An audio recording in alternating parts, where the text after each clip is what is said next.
To all distant audience, first of all, we want to welcome you to another segment here at our network, Caribbean Connect Network, where we have a number of stations that are broadcasting at the same time.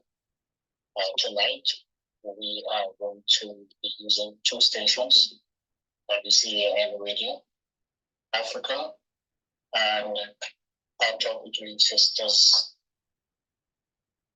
We are going to be interviewing a wonderful lady, a professional person, hails from Kenya, residing right now in Canada. It is my distinct pleasure to welcome you to the show. My radio name is not, my whole name is Dr. Christine, and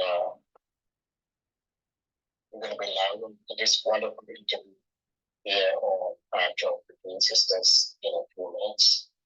And just asking our special guest who's in the studio to keep the microphones off until she's ready to speak.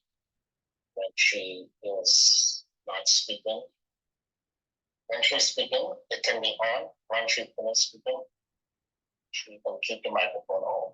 But right now, please keep the microphones on because we can't in the studio.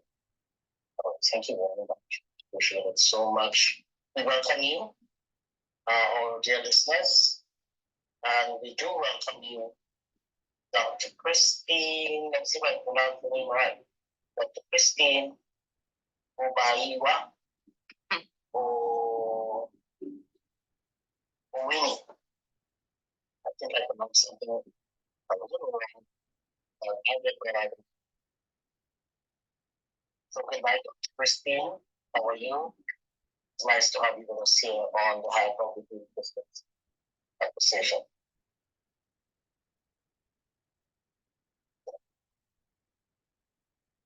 My pleasure. It is definitely a privilege of us here to have you. We here on the segment and the link up your story, where we interview women and women to share their life stories, to share their professional stories, and to touch the lives of other women on a global basis. And we certainly want to thank you in advance for the discussion we're going to have ahead, for the information and everything that you're going to bring to us tonight that's going to make a difference now. Thank you very much.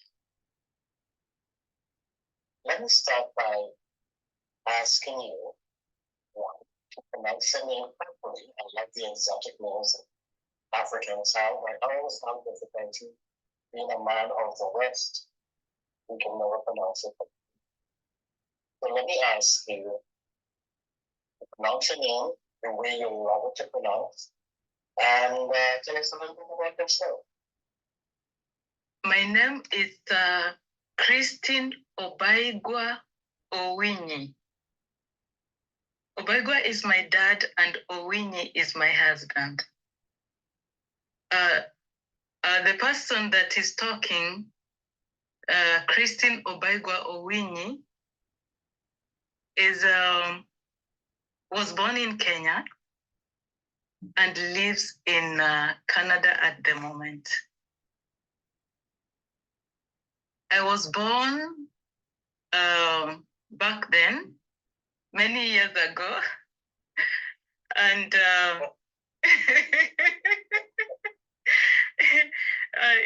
by Christian parents. So to be specific, I am a Seventh-day Adventist believer.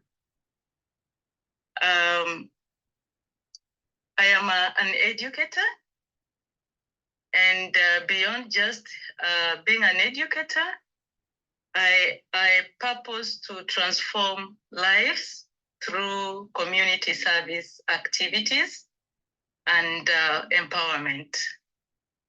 Currently, as we are speaking, I have the title of ambassador. I have the title of doctor.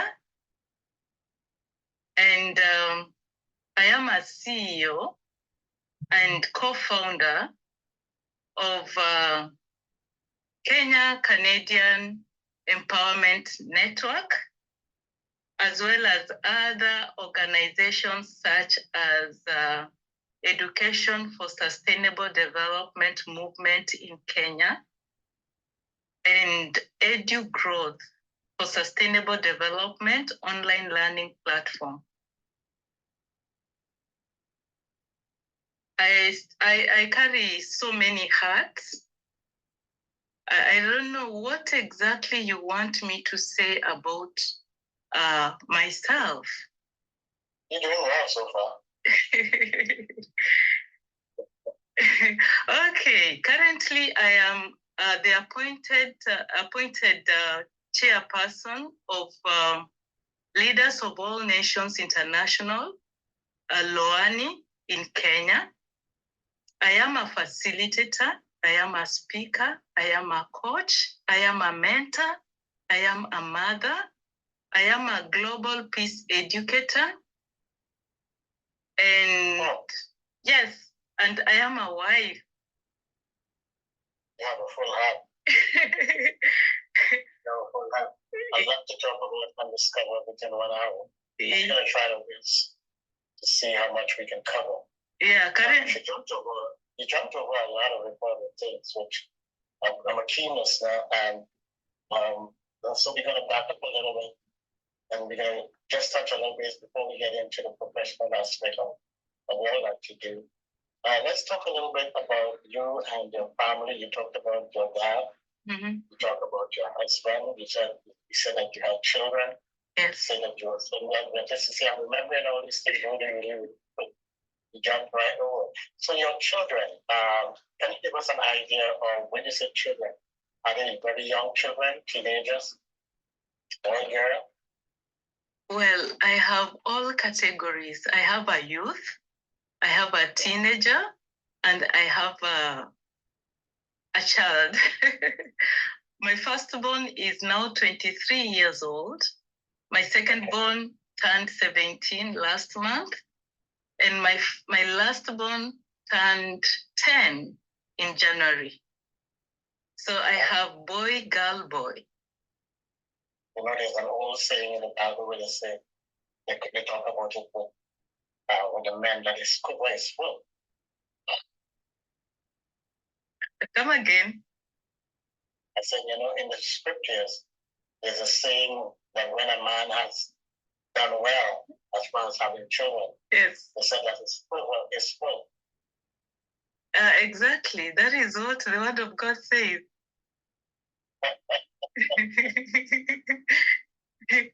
Yeah. So we talk about the kids.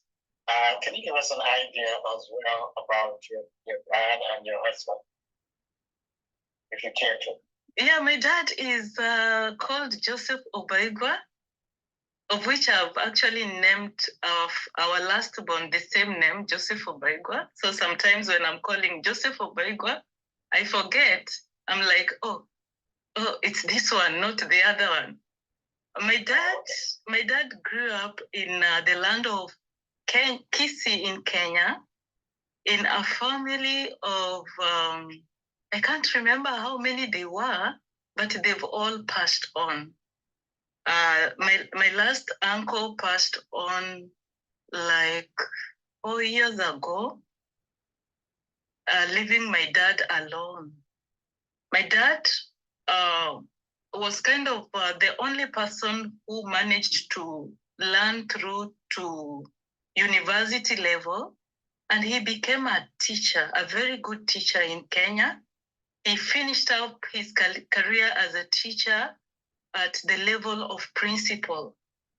So when he was retiring, he was principal, and some schools were recalling him to go back and serve. So he served in some private schools for a few years. Then he decided to retire completely and concentrate in his work as a farmer. So as we are talking right now, my father is 76 years old, very strong, and a good farmer in Kenya. I love him because he's so supportive, he's so encouraging, he's so inspiring. It's because of him that I find myself do things that I thought I could never do.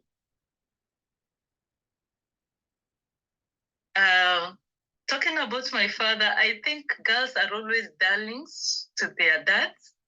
And so I've always looked forward to talk to my father. Sometimes every week, anytime I feel like calling him, he's always ready to talk to me. And I thank God that he has kept him alive to take care of me and my siblings, as well as his grandchildren and my mother. Oh, sounds like a wonderful father. He is awesome. He's an awesome father. Can you imagine? Even at the level that I am a mother, I still go back to my dad for advice. I still go back to my dad even for financial support when I'm not able to raise fees for my children or myself. So he is a pillar all around. That's for to help me out. Can I call you Dr. Christine for sure? For sure. Okay, great. You can call me Dr. You call me Dr. Christine because officially I have a PhD in education management and policy studies. And I also received an honorary doctorate degree in education from Commonwealth University. Well accomplished. Yep. Very much so. Yeah. Praise God for that. Amen. Amen. Give us a little brief idea. We don't want your husband to get jealous, so let's talk about him a little bit. My husband is my youth boyfriend. I met him at the university when we were still very naive. So we continued dating all the years. We were in the university from first year through to fourth year, after which we got married when we finished the university back then. And we are all educators. Both of us are educators. My husband is an education officer in Kenya. And currently, he is pursuing his PhD studies in the United States. So in other words, if you can analyze the whole of my family, we are all into books at the moment. And he is called Samuel Franklin Nyongesa Owinyi. And I love him very much. And we hope he's listening right now. It's great to talk to you. I hope so. I hope so. Our time is very late sleeping time in Kenya right now. Well, I guess he's not in Kenya. He's not in Kenya. He's in the US. Yes, he's in the US as we are talking. Yes. Definitely. I'm sharing the same time right now in Canada and the US right now. It all depends on which part of the US he is, which we will disclose. But it should be. It's actually 1 hour. 1 hour behind us. 1 hour behind us, after Central Time. All right, that's good. That's good. Well, let's get into the meat of the conversation. We talk about so many aspects where, and from, previously talking to you have a passion for empowerment. Yep. You have a passion for education. You have a passion for educating and empowering women. So let's talk a little bit about why so much passion in that regards? Is it something that you felt from childhood, coming up with the experiences that you have within your country, that is something that you want to give back after being educated? Yeah, there is a saying that goes that if you want to change the world, educate a girl. My passion for education actually started from childhood because, as I had already mentioned, my dad was a teacher. My mom was also a teacher. In other words, they are teachers because even if you retire, once a teacher, always a teacher. So they introduced us to books very early in life. And my mother, to be specific, used to supervise our studies, even from the level of a grade 1, 2, 3. She could ensure that before we go to bed, we did some mathematics, we wrote some compositions, both in English and Kiswahili. And the following day, he always gave us the results of what we were doing and how we performed, and corrected us. And when I was 10 years old, my parents took my sister and I to a boarding school. A boarding school that is very far away from home. We used to take like 10 hours to drive from our home to the school, because it's from Nyanza part of the country to the western part of the country. And so what made me really love what I'm doing is because while at school, something strange happened that turned tables around for me. Initially, I didn't really understand why I should work hard in school. But there is this one girl who supposedly is supposed to be a family friend, because we were traveling far. I like telling this story because it is from this point that my life transformed, and from that point, I am doing my best to help other people as well. This girl. Here comes the story. Here comes the story. That's why you call it your story. Yes, this is always a story. Yes. Something sparked something in somebody, and the journey of their life, whether it's education or whatever they pursue, it happens. So go right ahead. Tell the story. So because we used to travel very far away, we had these family friends who used to travel with us because of the distance. My father was blessed to have a car. And so they could come to our home a night before so that we can wake up very early, like at 5 o'clock in the morning, so that we can travel together. I remember the number plate of my dad's car was KUH 026.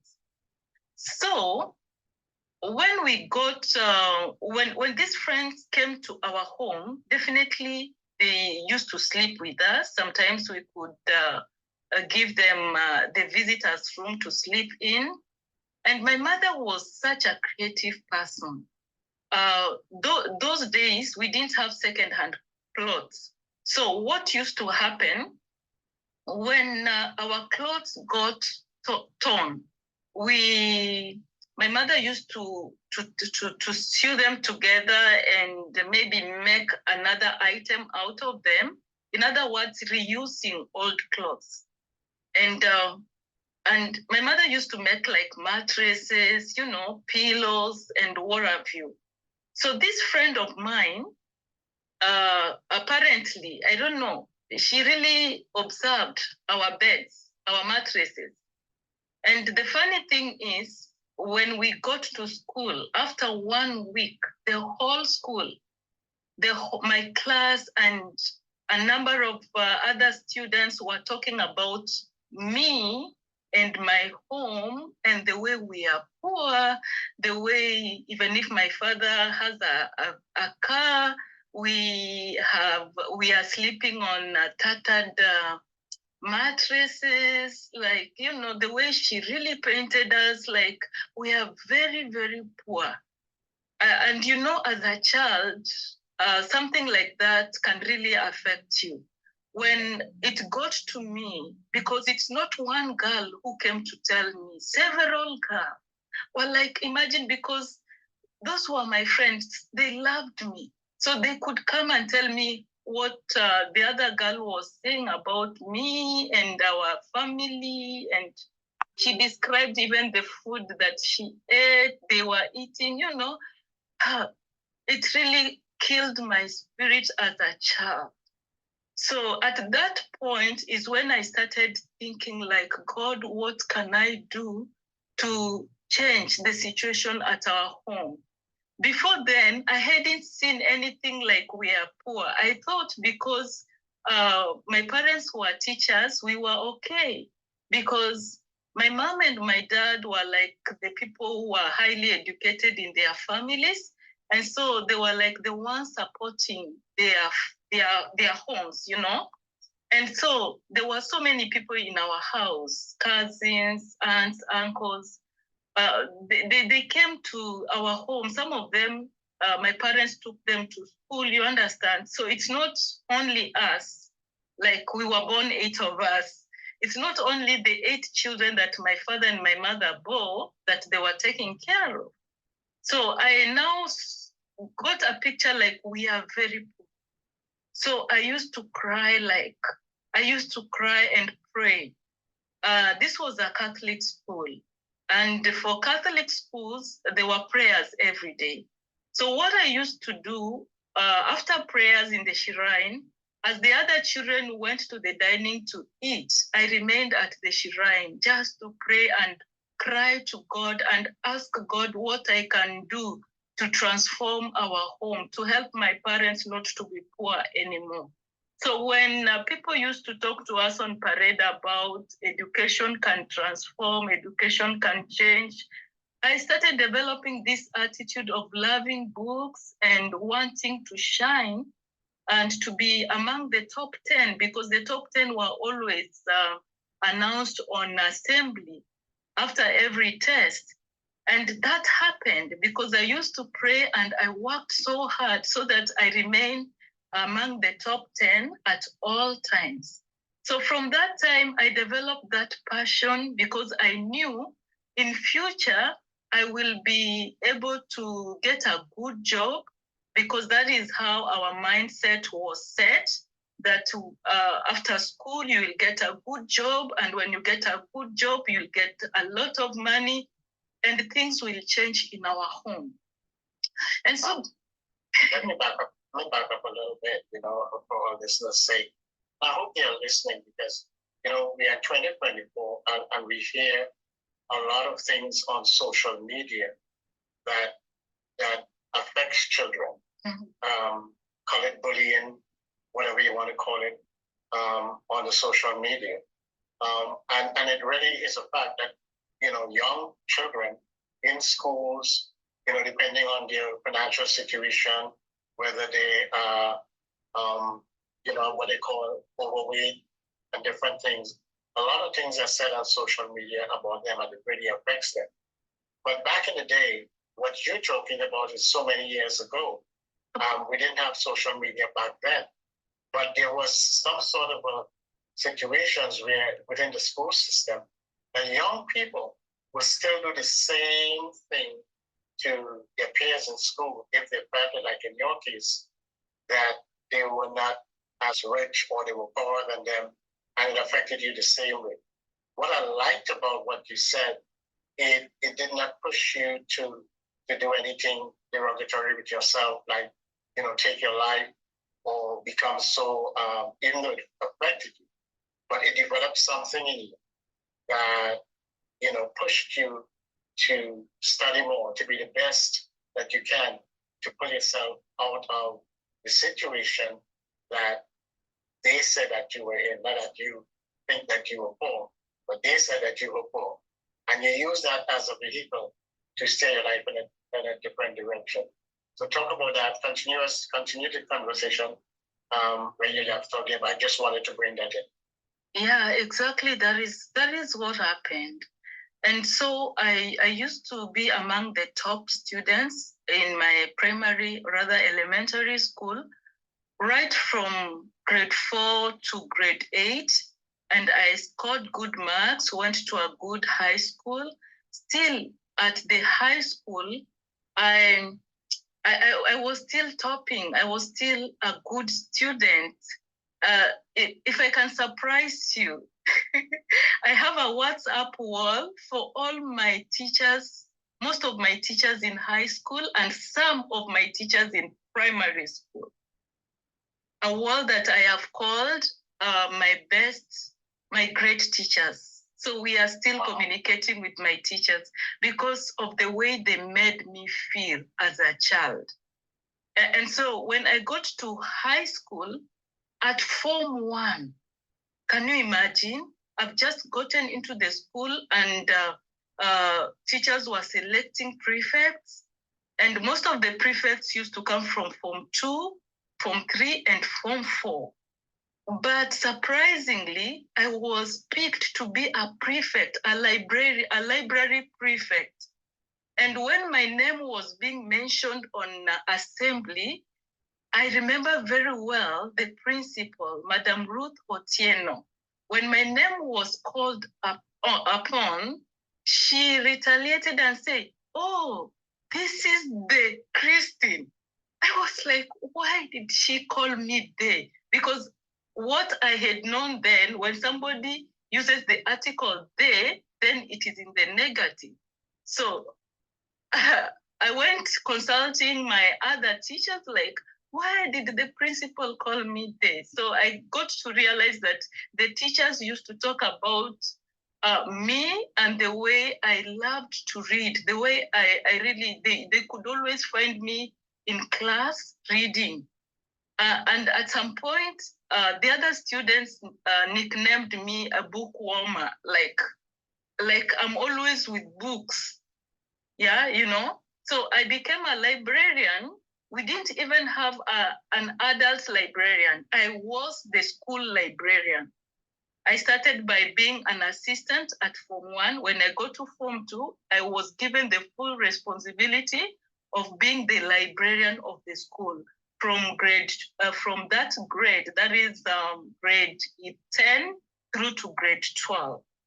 And so that tells you that I actually loved that environment where we have books.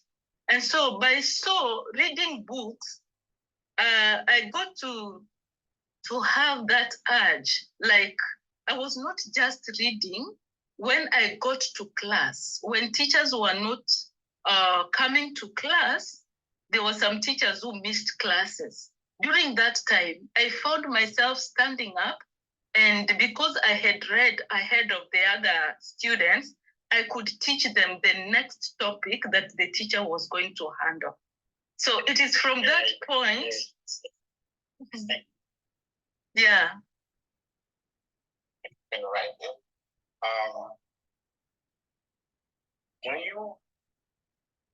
Did you read just books that pertain to the subject in school? And how wide array of books did you read? I know you said that you were Seventh Adventist, and I'm sure that you read the Bible and a lot of books within the church.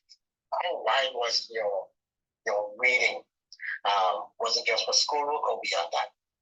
Apparently, I didn't have somebody to guide me. Like, I need to read. I have told you I was the librarian and I was a child. So I didn't get somebody to hold my hand to guide me on how much I should read. So all that I read were the newspapers that I used to pick from the staff room to the library and the course books, because I was determined to pass exams. So I actually did not go outside like reading novels like the way other students or other children read many, many novels. I used to concentrate on the course books and the concepts, what we needed to read so that we can pass exams. Wow. Yeah. That's great. It's great. It's great. So reading, I want people to get the point, as we go along. And if there are young people that are listening, I want them to get the points. It is crucial to read. Because in reading, there's something we used to do in school, a subject called comprehension. Yep. So you read, comprehension was something that made you understand what you read. And so it was a very important subject while in primary school to do comprehension. And because if you can't read, I'm used to hear If you can't read properly, you can't do math. Yep. Okay, so like math is different to reading, but in understanding the math problem, you have to read. Yep. And so you develop a lot for reading, develops a lot of more areas in going to school and studying and understanding what the studies are all about. And did you find that was made it easier for you to understand even your schoolwork? Well, it was easy and difficult because at some point I could reach a point where there were some topics I could not understand unless a teacher really helped me. But there are some teachers who are very lazy. So they never even used to come to class. So what I used to do, I could take several textbooks and compare what these writers wrote, this publisher, what did they write about this topic? And I try to figure out how I can write my notes. And for your information, I had an exercise book for mathematics notes. It's not like the calculations are alone. I had a book for formulas where I wrote notes. Below the notes, I wrote an example, and then I solved a sum from that topic. You know, I had this book that I still have it. I usually show it to my children and even my students. Like, this is how you can read mathematics. It's not just about calculating the sums and that is it. Have the notes. Even mathematics needs you to write notes. And so, like you were saying, for mathematics, I even got a present that when I was in grade 10, yes, that was written mathematician. And because of that mathematician, the moment I finished grade 12, my friends' parents picked me to go to their mall, the largest mall by then in town, to be a cashier, because they believed that since I was good in math, I was good in handling money. So it kind of from there, opportunities started opening without me going to look for them. All right, let's move forward now. So you went through primary school, you were good at that. And as you're saying that, I remember a young lady that I spoke to recently. I think she's in elementary school, or she's just about 6 or 7 years old. And she was telling me, since she started going to school, she has been number one in the class ever since. She's never come second, third, or anything. She's been number one. And she's a very, very young lady. And I'm like, she is set. She has a mindset to be successful. And you remind me of what she said, is that she wants to be number one. She wants to pursue. She knows she wants to be, when she gets older, she wants to be a nurse or a doctor. And she's in that way, that she's not getting unfocused. And even at that tender age, you were very, very focused. And you seem to be somebody who was very focused growing up. So you've been successful in primary school. I guess you went to the higher education all the way up to university. Yeah. So tell us a little bit about university. You've obtained so much degrees and stuff. Tell us a little bit of the degrees. And did you pursue the degrees that would allow you to give back with this whole empowerment thing? Because that's the crux of the whole conversation right here. The pursuit of teaching women and training women and empowering women. When I was in high school, I really wanted to be a doctor. So I took science subjects so seriously. But at grade 11, my science teachers kind of messed me up. Some of them, not all of them. Some of them, because science at that time, it becomes a little bit complicated. And so if the teacher does not explain, kind of with peer pressure and what have you, you start giving up. So I didn't do very well in the sciences. So when I got to the university, instead of going for a course that is directly involving science, I was admitted to go in for education. And which part of education? Education arts. So I got confused because my mind was set for science, and now here I am supposed to go for education arts. By then we didn't have the chance to change the courses, so I just had to choose subjects along education arts so that I can settle in the university.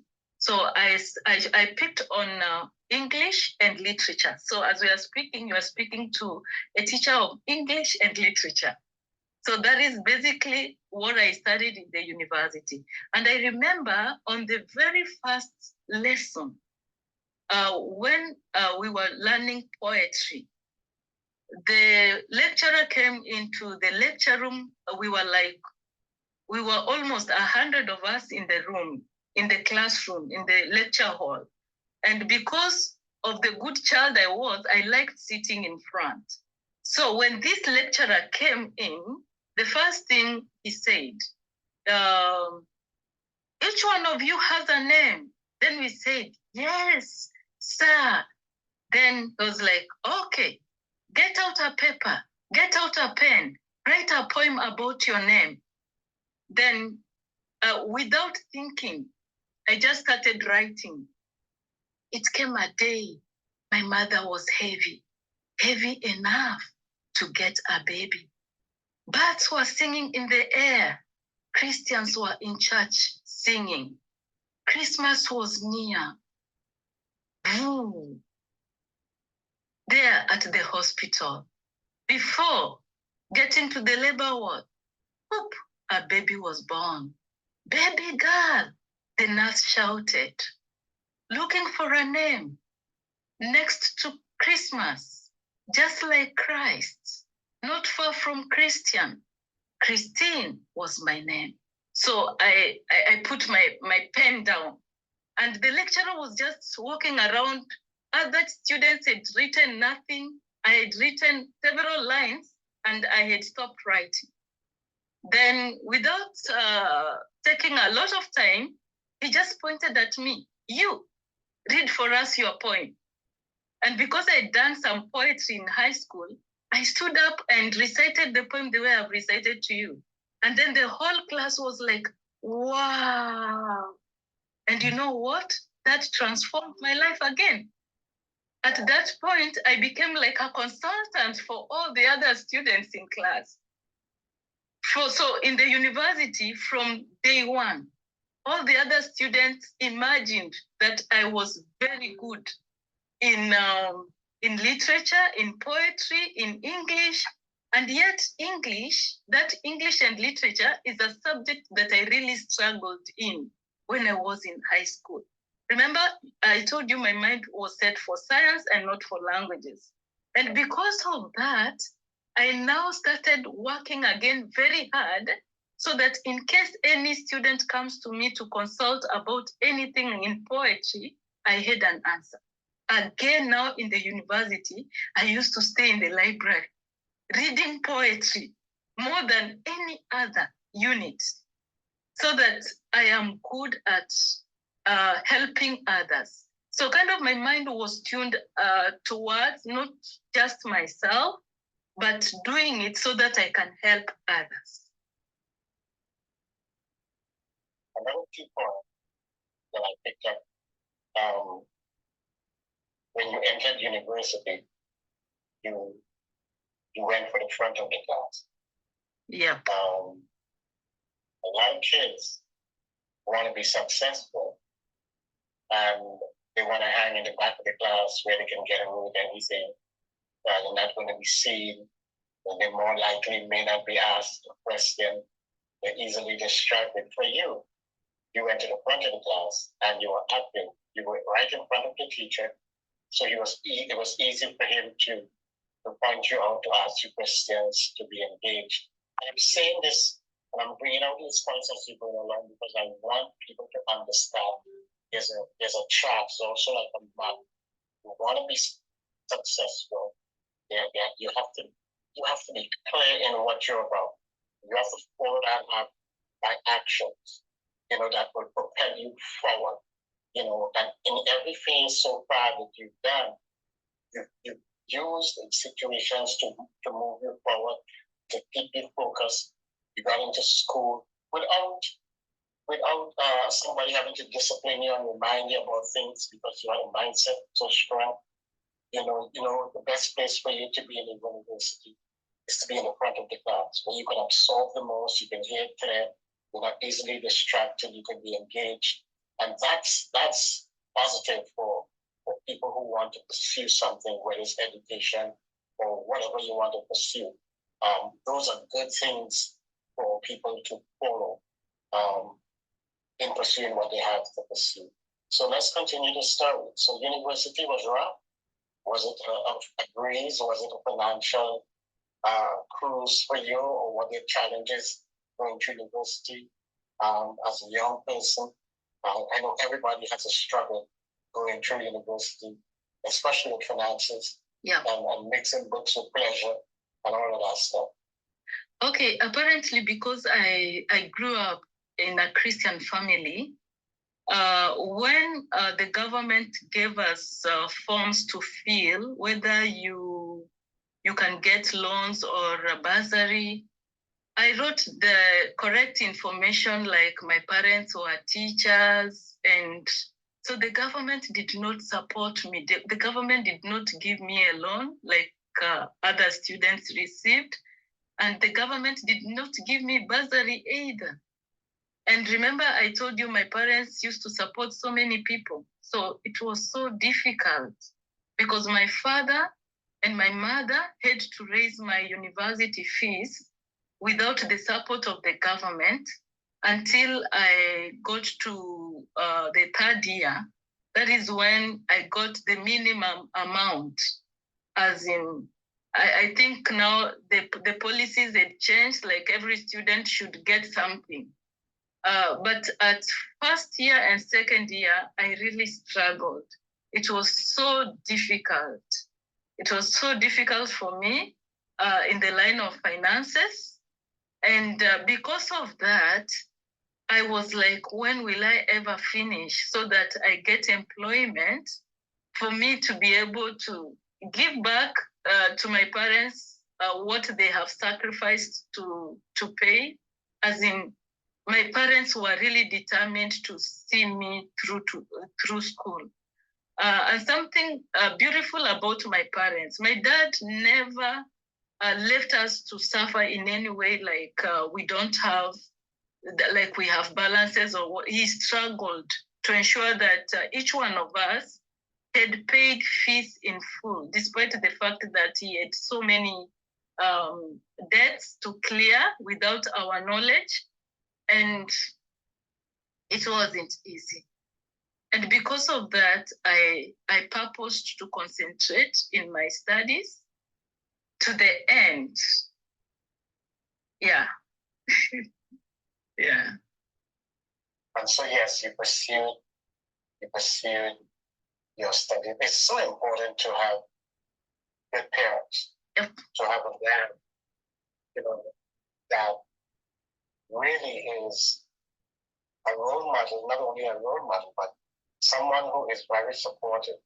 It sets the tone, especially in the lives of young people, especially girl children, it affects them in the choices they make in choosing a husband at some point in time.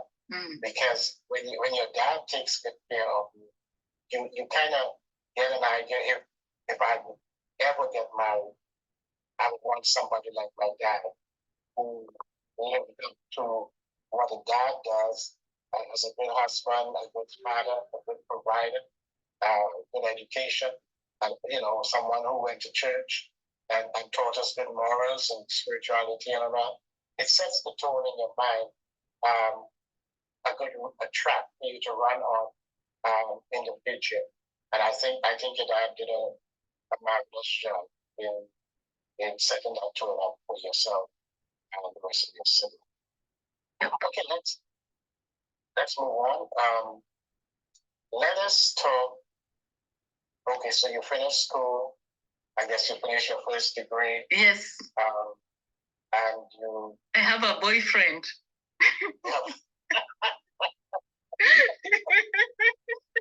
Don't forget that, right?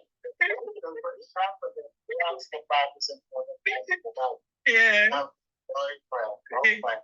There's a double real life. Yes. You're talking in school, and somehow you have a little distractor somewhere. And you know who you guys are, right? There's always a little distraction somewhere. So how did you manage that with school and everything else? I even Sammy was also focused. Sammy was how did I get Sammy? He came to me for, like, I was a peer counselor in the university, and so at one time Samuel came, like, visiting with his friends. These friends, we used to go to church with them. And when he learned that I was a peer counselor, he was like, he would like to see me once more. And so when he came and we started like a joke, we became friends because I started connecting now with his heart. Because of the challenges that he was explaining that he had gone through. His mother passed on when he was still very young. And the brother that was supporting him had just passed on before he came to the university. You know, I felt his pain. I walked with him through the pain. I was like, now me, my mother is there. You know, I'm like, my father is there. My father is paying my fees. Now look at this young man. Now, you know, I'm like, I'm trying to encourage him, but I'm feeling for him. So in the process now, we became friends. We became best friends. And he promised, like, we will get married after school, after university, because I told him, because I'm a Christian, I cannot just go like that. I have to go through the right channel and what have you. Yeah. I think he's smiling somewhere right now in the US. I can see that big broad smile saying, that's my wife talking about you. I loved this young man. It's true. I loved Sammy. Everybody was so envious because Sammy was from a different community. Was from the Luya community and I was from the Kisi community.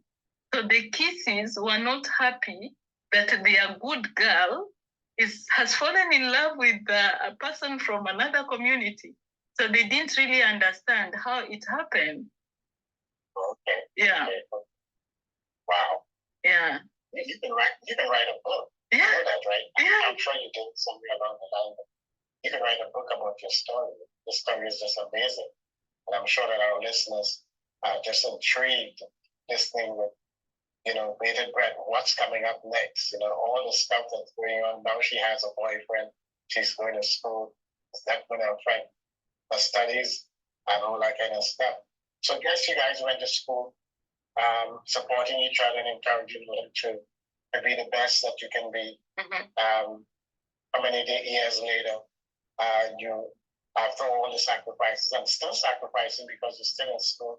I'm trying to move this forward fast because of time. Yep. You have a situation now where you've had a PhD, you have an honorary PhD, and you are head of an organization and being part of so many organizations around the world, in Kenya and around the world.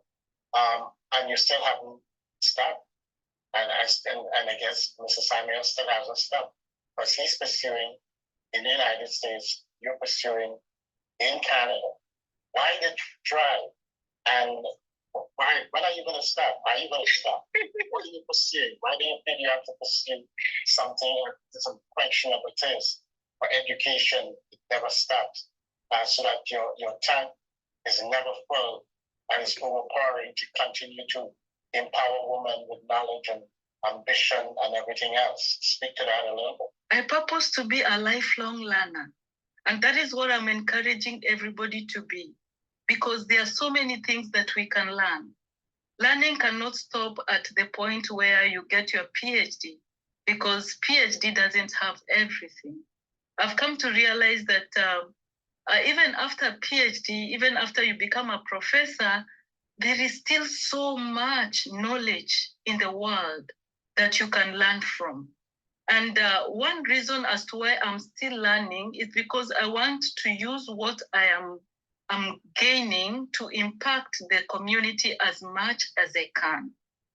And this is because of the movement that I started in Kenya, the Education for Sustainable Development movement. I don't know if you want to hear about that. Definitely. That's where I'm going on now. I want to talk about yeah.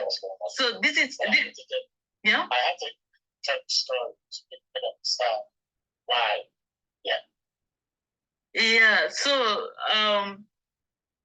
because my husband has not stopped me. That is why I love him so much. He never stopped me at one point and told me, you know what?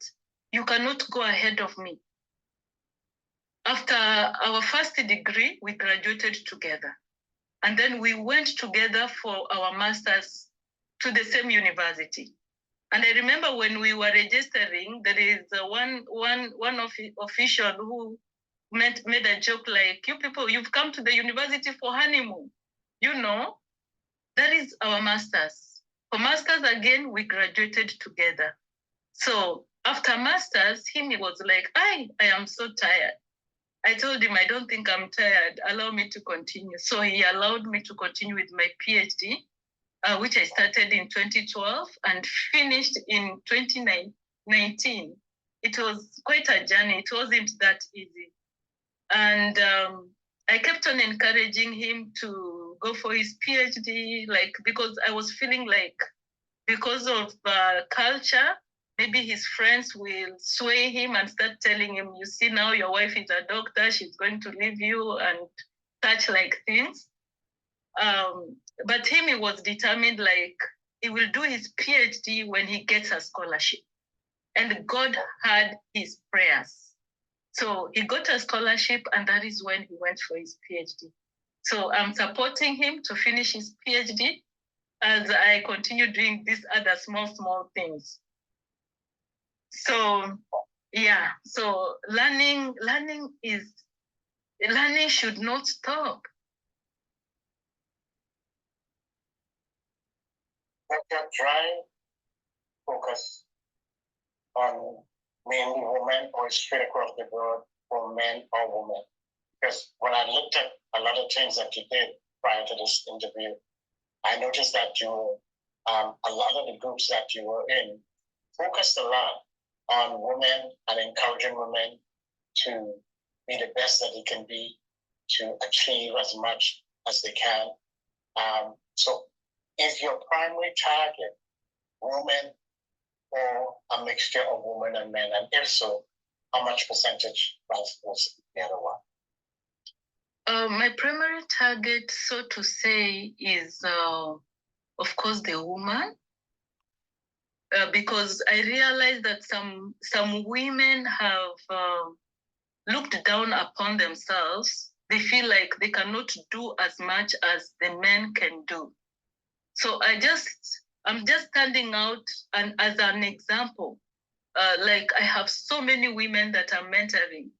And because of my mentees, I like standing out like, you know, even you as a girl, as a woman, you can do what I have done and even much more.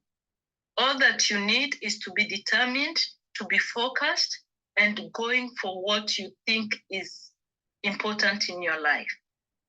Any woman can change the world. Say that again. I want them to get it. I want them to get it. You know what?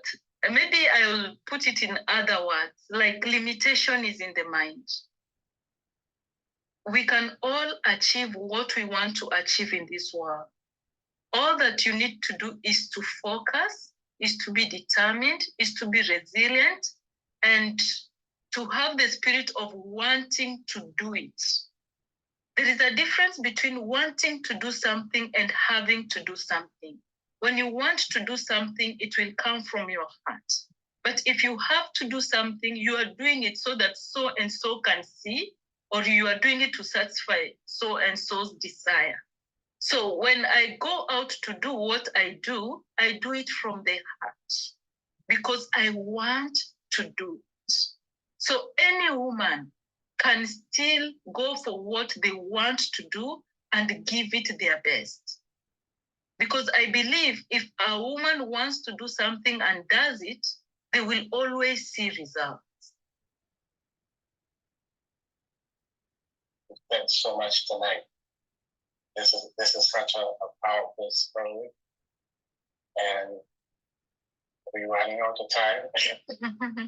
But I think we've gotten the gist of your story, your life story, starting out as a young girl, all the way up to pursuing your PhD and all the other things that you've accomplished, support of your husband, your father, and all of that.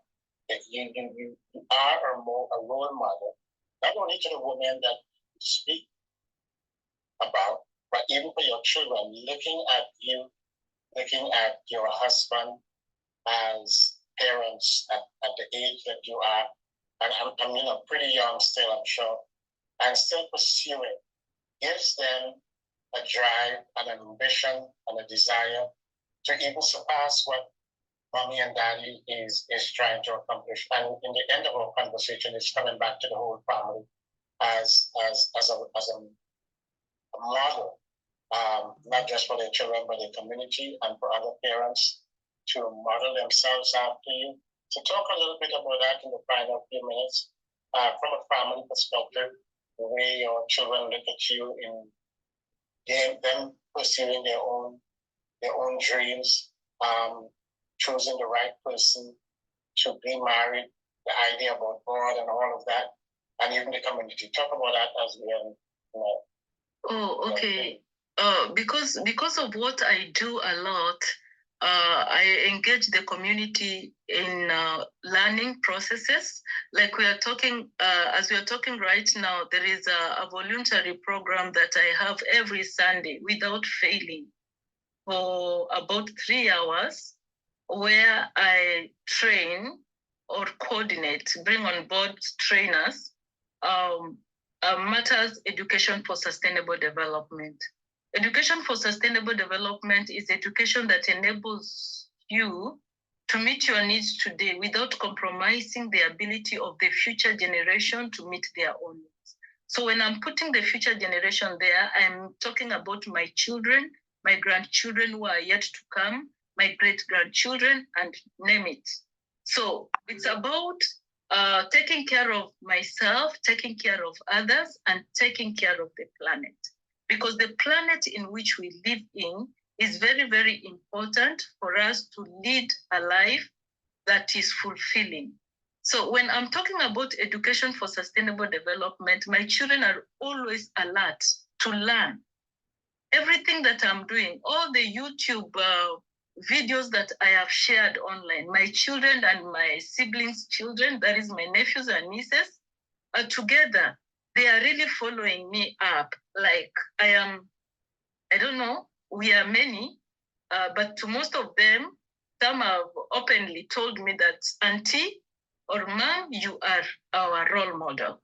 So for my children, that for sure I know they will want to be like me or like their father.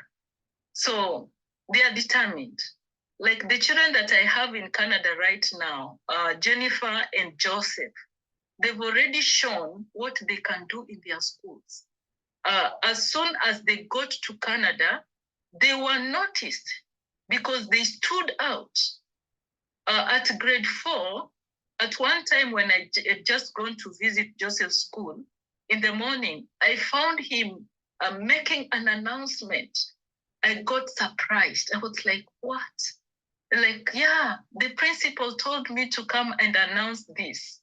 You know, that means already there is a leader in him. Yeah, there's a leader in him. And not only that, their elder brother, Morgan, back I left him in Kenya because he's in the university, and we didn't want to disrupt his studies.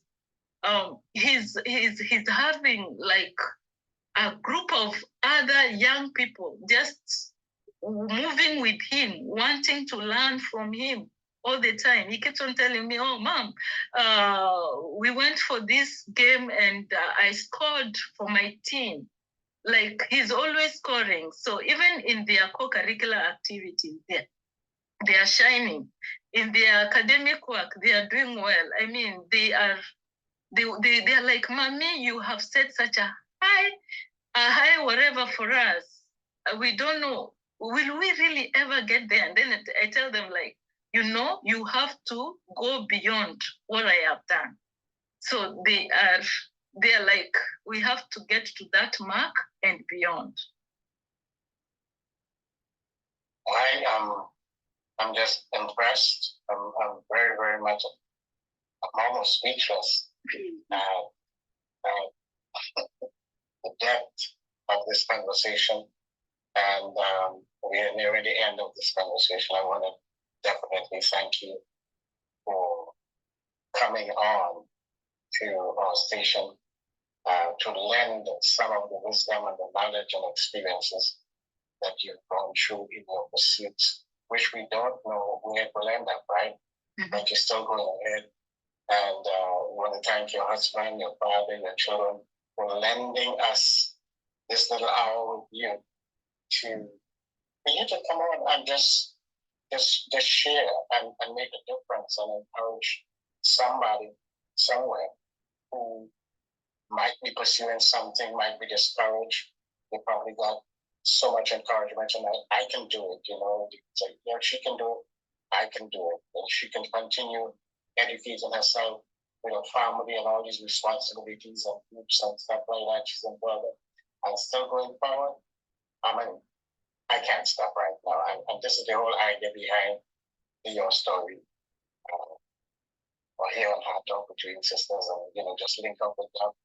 And you told your story, and I'm so happy that I got the opportunity to know you a little bit and to chat with you and for you to share the story. But just before you go, there's someone else here with us or on the line. You probably saw that we are not in the studio alone. Somebody creeped into the studio, and she has a right to, because this is her baby.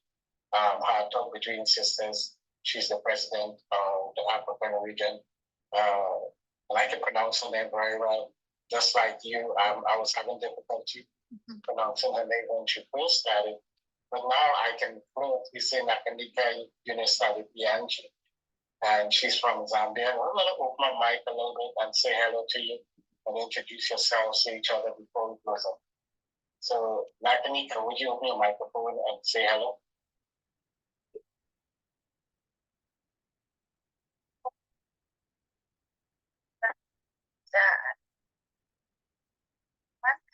I don't know what the title with Madam Christine. I may as well just say greetings. Thank you. Thank you very much. Yeah, she's the woman behind the Heart Talk Between Sisters, covering the continent of Africa, and she's doing a great job. So we will continue to look for people like you and to seek out people like you who bring that level of professionalism and wisdom and advice, so that we can have other people listen to you and share your story. It's an amazing story, and we definitely proud of you. Somebody has a hand up. I think she has a hand up. Go ahead. a question. Yes. There's a notion here in Zambia that a lot of, when they pursue a lot of degrees and PhD, doctorate, these other high-profile credentials. One of the things that many people highlight to is the work that the legacy of their families. What would be a word of advice to such people who feel, because we doctorates, PhDs is really a sheer waste of time, but rather, and also a waste of money in terms of building up a legacy, maybe something houses, something that is people can look at instead of just papers. What would be a word of advice? Oh my, people don't understand. When you go for knowledge, I usually say that knowledge is non-rivalry. So when you learn more, you get to know more, and you even find yourself becoming very humble. Because when you get to this level of PhD and beyond, you come to realize that everybody has got a place in the society. Everybody needs to be appreciated the way they are, and everybody needs to be encouraged. When you get to the point of getting PhDs and all these accolades, is not for purposes of like you want to show off like you know. It's just to tell anybody that anybody, despite your background, you can go to whichever level that you want. And personally, I wanted to be a doctor. And because I ended up being a teacher, I purpose to have the title doctor next to my name. And the only way I was to do this was to pursue a PhD. And so with PhD, I have a doctor, although it is not medical doctor. It is so nice to have a title next to your name. There is something it does to your life, to your heart. And when you are out to be a role model, people will have a reason to call you a mentor. People will have a reason to want to be like you. But if you want to remain at the same level like with everybody else, then who will people look up to? So if you want to be the one to help others achieve what they are supposed to achieve, then be the role model. Go as far as you can and get to know that anybody can learn at any age. Learning does not have age limit. Wow. Thank you very much for that. Well, thank you very much, Shadi, for asking that question, very important question. Well, we've come to the end of what I would call an amazing conversation with Dr. Christine. I'm not going to attempt to call her name again. I'll ask her to call her name, and if in case anybody wants to get in touch with her, maybe she would want to use some information with us and for listeners, should they want to get in touch with her to ask her further questions or get an idea of some of the different training that she does, you can call her directly. So if you don't mind, if you want to give all that information, feel free to do it now. And please call your name again. I am Dr. Loani added me another title. I am Ambassador Dr. Christine Obaigwa Owinyi. My phone number, you can always get me. You can WhatsApp me. I have two numbers, Kenyan and Canadian. +1 647 891 4784. +1 891 4784. And my Kenyan number is +254 724 717158. My email address, just use my name, Obaigwa Christine 20 @gmail.com. Obaigwa Christine 20 @gmail.com. You can get me on YouTube, LinkedIn, Facebook, all those. I have subscribed to all social media channels. And please subscribe to my YouTube channel.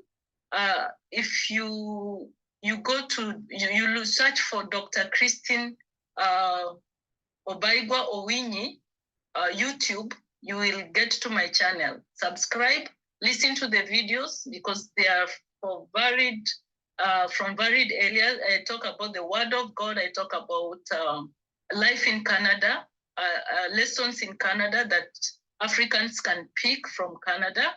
And I talk about education for sustainable development as lessons for everybody, because education for sustainable development is a way of life.